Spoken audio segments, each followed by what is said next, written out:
What is love? Let's learn a little about love together. Am I in love? Does he love me? Does she? How can I tell if someone loves me? How about we give a definition of love? Love is made up of three components: intimacy, passion, and commitment. If you don't have all three of these elements, intimacy, passion, and commitment, then you don't have love. The first element of love is intimacy. Intimacy is the feeling of closeness, of connectedness with someone, of bonding. You share information with this person that you don't share with anybody else. The second element is passion. Passion is the drug of love. It leads to romance. It is the physical attraction and sexual desire. The third element of love is commitment. The decision to label the relationship and maintain the relationship. It's not love if you don't call it love. Remember, single ladies put a ring on it. If you have all three of these, intimacy, passion, and commitment, then you have true love. If you don't have intimacy, if you don't have passion, if you don't have commitment, you don't have love. What happens if you only have intimacy, but nothing else? You share secrets, a feeling of closeness, connectedness, bonding. This is liking somebody. Liking is what is happening in most typical friendships, but perhaps not your closest friendships. What about if you feel sexual arousal and desire, passion, but don't have other feelings? This is infatuation. This is love at first sight. I don't know you. We've never shared any secrets. But I lust for you. Finally, what happens if you only have commitment and no passion or intimacy? This is empty love. It's often the final stage of long-term relationships. People sometimes stay together just for appearances or because financially it would be a disaster if they don't. In societies where marriages are arranged, this is often the first stage of married life for the young couple. If you don't have intimacy, if you don't have passion, if you don't have commitment, you don't have complete and true love. What if you have intimacy? We share secrets, you have passion, we feel physically attracted to each other, but you're not yet making any commitments. This is romantic love. This is a physical attraction with close bonding, but no formal commitment. Now what if you have intimacy? We share secrets with each other, but there's no particular physical attraction, but we are really committed to this relationship. This is companionate love or platonic love. Many friends have this type of love. Now imagine I am sexually attracted to you, but we have no intimacy. I am committed to maintaining this physical attraction to you and would marry you. This is fatuous or false love. It's a whirlwind courtship.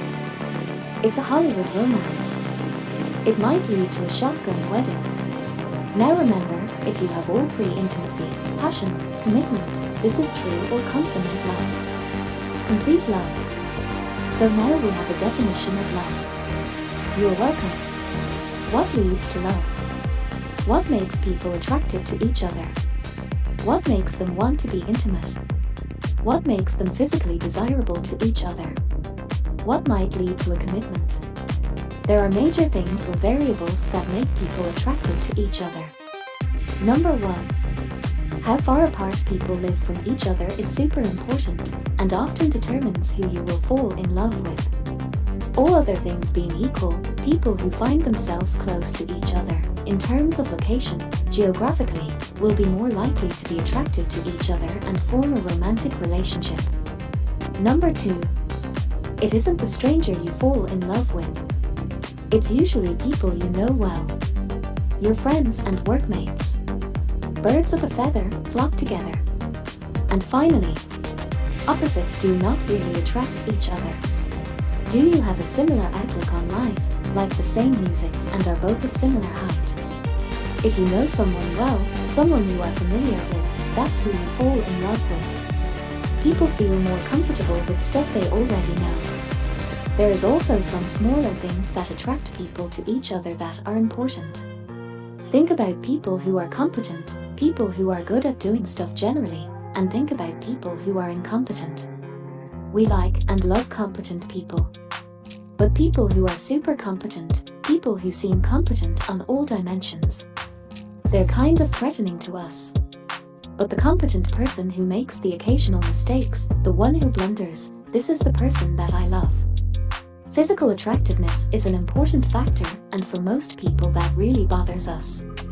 We don't like to believe that physical attractiveness accounts for much in life. It seems unfair. There isn't much we can do about physical attractiveness. We don't like to believe that physical attractiveness and looks matter. Unfortunately, they do. Attractive people's opinions about us matter more than less attractive people's. Somehow the feedback from the attractive person matters more to us. People are also attracted to change. We like to gain approval. What's more powerful is the person who is not that positive to us, but over time becomes more positive. This is like a game where people feel they are winning praise. We are really attracted to people whose regard for us is gaining movement and momentum over time. You can also turn this around and make people feel loss and disapproval. You can only hurt the ones you love. Finally, sometimes people mistake other feelings they have for love. It's called misattribution.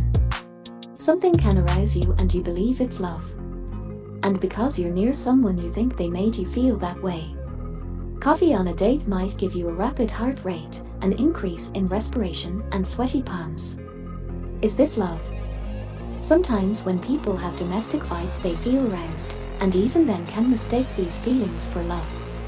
Did Romeo and Juliet have complete love? Were they just young and hot teenagers? Will we ever know the true nature of love? As a famed philosopher once said, "All the single ladies, if you liked it,